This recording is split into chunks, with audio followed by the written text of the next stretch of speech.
Hello everyone, I hope you are doing well.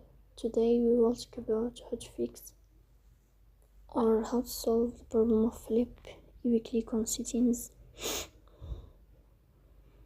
In this page we click on apps, default apps, app settings.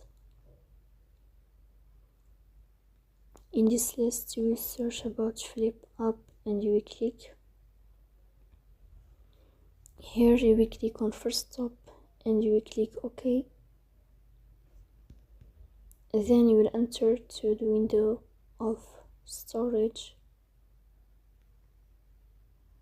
Here you will click on clear cache.